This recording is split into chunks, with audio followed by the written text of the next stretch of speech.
Well, I never figured in a million years I'd be standing here, ever, you know. But luckily I have opportunity to talk about something that happened to me. And it's been a little over a year since it's happened. I'm very fortunate and very blessed to be standing here in front of y'all, and I appreciate y'all for giving me an opportunity here. What this is about is where I had a really bad accident last year. It was a freak accident. I don't know if it could have happened to anybody else. I don't know if it could have happened any better, but any crazier than what it did. But I'm a gearhead, and me and my brother, we like to commune while we're building on hot rods and drinking some drinks and having a good time. And I was there by myself one Saturday, and my boy called me, and I was fixing to head to the house anyway. But my boy called me up, and he said, "Well, hey, Dad, I got some fireworks. Me and my buddy's going to shoot these things off. I was just going to let you know." Well, I had a pretty bad feeling about that, so I decided that no way you're not doing that, son, and I'll be there as soon as possible to kind of see the situation. So I didn't call back, and I waited around a couple hours. I was trying to sandbag. I guess in my mind, I had a bad feeling, so I didn't want anybody to shoot fireworks that day. But as persistent as my son is, I ended up going down there anyway. And it was a brand new pack of Spud type fireworks. Looks like a little can. Yeah, right there they are. That's the tube. That's the tube. And what I did is my father-in-law, Tim Quillen's got some, a lot of y'all know him. He's got a farm down there. Me and him, we bought fireworks for years. And we'd set them off for the family. It was a joy for everybody. We appreciated it, camaraderie, and just had a good time. This day, however, it was kind of spur of the moment. I had the old pair of breeches on. I had them pushed down in my boots, my slip-on boots, and it was kind of dewy, a little hay in the field up to your knee. And we're out there trying to figure out how we're going to do this. So I found a flat spot where we've shot them several times over that wasn't grown up. And I thought, well, this hay ain't going to burn off. It's wet, so we're fine, you know. And my son's right there with me, and he's all chest out. You know, he got a buddy right here. He's proud that we're going to be shooting fireworks on his behalf. And he ended up giving me one of them spuds right off the top of the pack. And we had that on a good level spot. Now, I didn't have an anchor. It wasn't, and this is just something we've done a million times. But you know, if you do a million things wrong every time, even though it feels right, well, that one time is all it takes. It'll either change your life forever, or you get to go home for a week. You know? But anyway. but I'll tell you what, a thousand wrongs don't make one right. I'll tell you that. And he handed me one of them spuds off the top, and you can see it's got a long fuse on it. Well, it's dark, and I didn't see that sticker said top on it. Of course, I wasn't looking for that. But I just grabbed it and I pulled it loose and I just set it down in there, you know. And it's hanging off the side and everything. And that boy said, my son Cole, he said, "Dad, you're at least going to let me light it, ain't you?" And I was like, "No, son, you're not. You get behind me." And we backed up. I lit it. And we backed way up, probably about 15, 20 feet away. Plenty of room. You'd think that's more than enough room. We get to enjoy this. And if we got to shoot all them off, we'd have a good time at it. For some stupid reason, that thing decides to just kind of jump out of the tube and goes right back down the tube. And it's just a flopping around and going on, and it just decides to explode. And the next thing you know, I've got a little, I felt something in my leg, and I just kind of hit the ground. And this explosion was loud. It was a hit your chest type explosion. It didn't knock me down, but it was powerful. There was a lot of gunpowder. We actually cut one open. I go muzzleloader hunting and use 100 grains or so, and that's pretty stout. And this thing here's got a handful in it, plumb up to here. So it's untelling what the grains are on that. It's dynamite is what it is. If it don't blow up in the air, if it blows up on the ground, you better run for your life. That thing don't take off like it's supposed to. But the bottom of that tube has got like a concrete substance about an inch thick, and that's what it gets. I guess that makes it, that gives it it makes it fly out of the tube better, like it's something to fire off up hard, you know. Well, that's what blew up, and that chunk of that, about that big around out of the bottom of this tube right here, it wasn't as big as nothing and pretty porous. That's what hit me in my leg and caused the awfulest mess you ever seen in your life. There it is. Yeah. And you know, I'll be honest with you. When this happened to me, my wife, she's a wonderful woman, does a good job. She's a stay-at-home mom, and I've always been very blessed and have a lot of energy, and I work here, and I go try to make some money on the side or whatever, you know, it's whatever I got to do, and I've always been blessed in that area. At this particular time when this happened, my son, actually I'm laying on the, let's kind of go back here. My son come over to me, and I'm laying on the ground, and he says, "Dad, you okay?" And I was like, "Yes, but I think we're going to have to call 911, holler at your mom. I think I broke my leg." Because I couldn't see what it was. I could not see it. All I had was that hole. It knocked this huge chunk out, and that thing's laying in the bottom of my pants, and I didn't even know, you know, at the time. And I'm laying there, and my son even looks down in there because my wife's so nervous, and he says, "Yeah, Dad," I said, "Mom, it's a little shiny. I think it's just bleeding. We're fine." He's a level-headed kid. It beats all I ever seen. Anyway, I hollered at my wife, and I told her, I said, "Call the ambulance," and she did. And this was a bad injury. This I can't recall what they call this vein in here. That if it gets split, you bleed out in 4 minutes. You're dead. Well, you can see it just blew all the meat out from around that. It didn't hit that vein. Now, that was one of the first miracles that happened, in my opinion. And there were so many, you know. This could have turned out that they could have had my leg easily. I mean, if the right team hadn't have been there on this night, they'd cut my leg off. I'd have one leg. Well, the ambulance came, and it's a good friend of mine. His name's Peanut, and he heard something was going on down at my father-in-law's place, and he's just like, he's a volunteer. You know, he doesn't work there. He has to work the next day. He puts his all in saving people's lives. I know that now. Because he comes straight down there within 3 or 4 minutes, and he saved my life. He saved my life as far as I'm concerned. It wasn't gushing blood, but one wrong move, it would have been. And he comes down, and he pinches that off, and he told me, he says, "Tony," I asked him, I said, "Peanut," I said, at this time, I'm actually in the ambulance. And I said, "Peanut," I said, "What do you think?" And he looked at me, and he says, "Tony, I'm just going to shoot you straight," says hamburger, that you're probably going to lose your leg. And I didn't panic. I didn't just freak out. I thought, well, man, if I lose my leg, at least I might get to keep my life. At least I might be able to be around. But I'm laying there on my back thinking, what the crap am I going to do now? What? I've never tried this short-term disability nonsense. All I've ever heard was negative things about it. And then I'm thinking, am I going to get to work again? Am I going to be one of them dads that gets to lay on the couch, fat, just killing and ain't going to go back, ain't going to go to work again, you know. You kind of get depressed, and everything else. But whenever I finally got through that, and he told me my leg was like that, he says, I've called a helicopter. It's on its way. We're going to fly again. He said if we try to drive you and we hit a deer, we hit a bump, we do anything, he said you could lose your leg. So at this point, anything is going to cause you to lose your leg. So I was like, whatever, Peanut, just do what you got to do. And we ended up going up to Nicholsville Elementary School in the softball field, a good flat spot. And they landed the helicopter.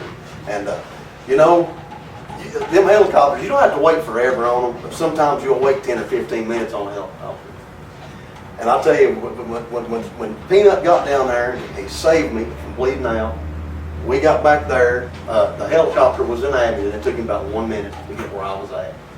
And if it had to wait, if we had a lot of distance and had to wait like you hear about on these ambulances and things, if it was one of them nights, I probably wouldn't be standing here right now. So, that helicopter just landed, it was a state trooper helicopter, it was in the area. And he loaded me up, and within 15 minutes, guys, I was on the roof all through that, from Nicholsville, Virginia, in the middle of nowhere, in the middle of a field. You know, 15 minutes. And it isn't, no matter what you do, it's 45-minute drive because you have red lights and all the nonsense to the hospital. And if I had to wait 45 minutes, like I said again, I'd probably be standing here. And it's just everything this night leading up to this point, it fell into place like perfect dominoes. And it just wasn't my time. It wasn't my time to go. And I was supposed to keep my leg. And I'm proud. I'm happy about that. We got to the hospital, and I went in, and the first guy, I remember him because he had like a ZZ Top beard. He was a doctor, surgeon. And one thing he would ask me, he said, "What are you in here for, a breast augmentation?" You know. But I thought that was pretty funny. He's goofy. but they had me doped up pretty good at this point, so I laughed about everything. But he told me, he said, "Tony," he says, "I'm just going to shoot you straight. You've got a 5% chance of keeping your leg. You've got a 95% chance we're going to take your leg tonight." And guys, I'll be honest, they knocked me out. And I woke up the next morning and I had a leg, you know. And then that's when I started hearing about the doctors that happened to be there at the time. His name's Dr. Crank, and the other one is Dr. Webb now. But there's a trauma surgeon, a trauma plastic surgeon that's a complete genius. But the guy, here's the thing about him. This is skin, all that mess. But Dr. Crank, he was an Iraqi war vet doctor, and to him, this is just shrapnel. And Dr. Webb was a Desert Storm doctor. He was older. And this wasn't nothing to him either. This is just something that they fix a lot in the war, but they hadn't seen one like this in a long time. And fortunately, they were there at the same time doing different things, and they got together and teamed up.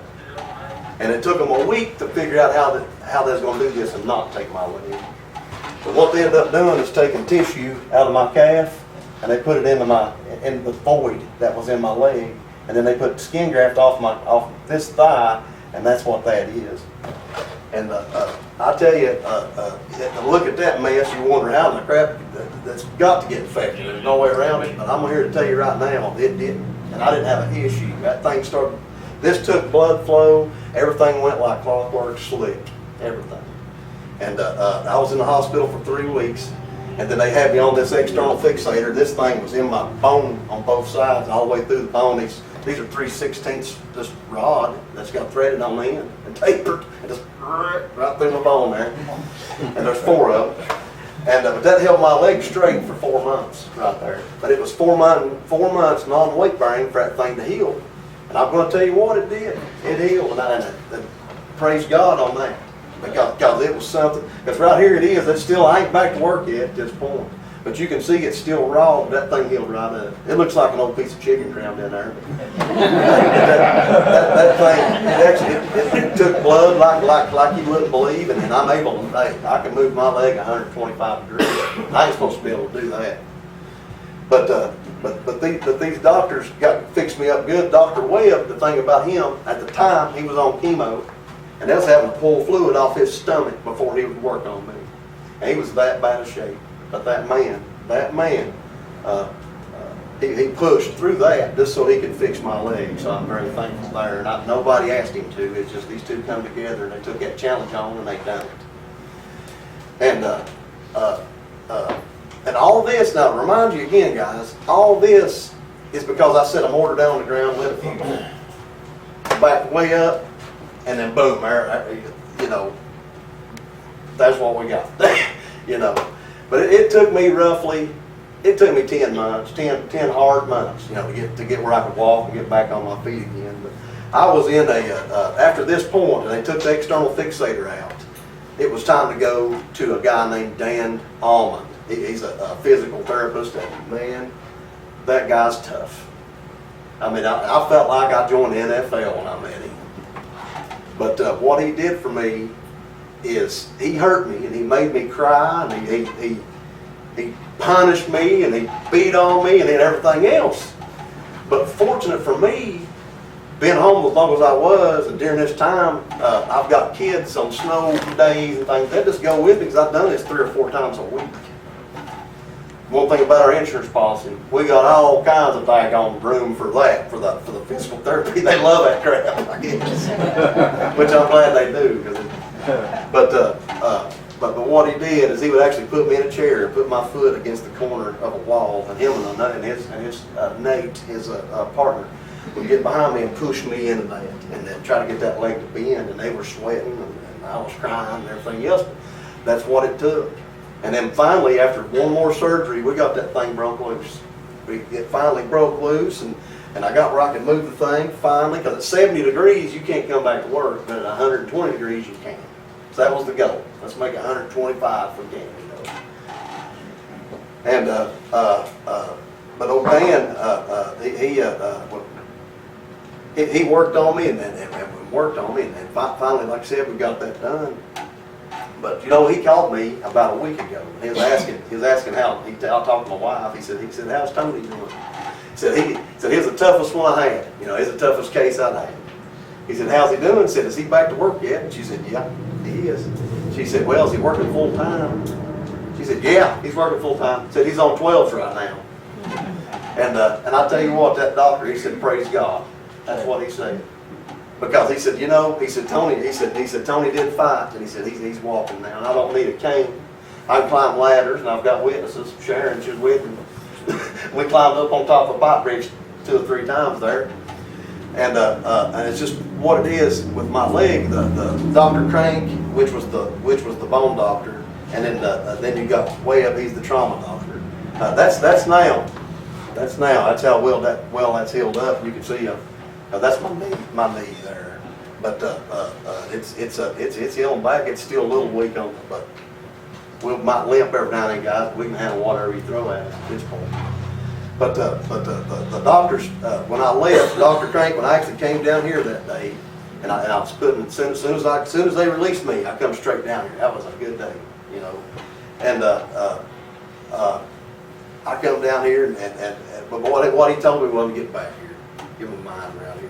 But what the doctor told me when I was walking out, and this is the bone doctor. He's got a fancy name. He's bone doctor, Dr. Crank. He told me, he says, Tony, he said, with your case, he said, this was a tough one. He said, you know, we wasn't betting on you, we was betting against you. We did not think that you'd be able to get off that cane, and we did not think that you'd be able to walk like you are now, and we didn't think you'd ever go back to work again. And I tell you, that was a tough one when he said that to me. And then this is a doctor. I know he's got faith, guys. I know he believes. I know he has to because he hugs my neck, and you know, and he told me, he says, Tony, he says, good luck.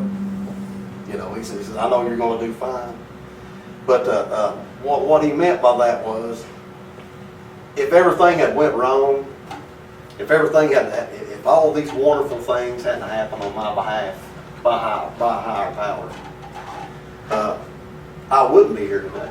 There were so many different things that could have went to anything. At least like the firework.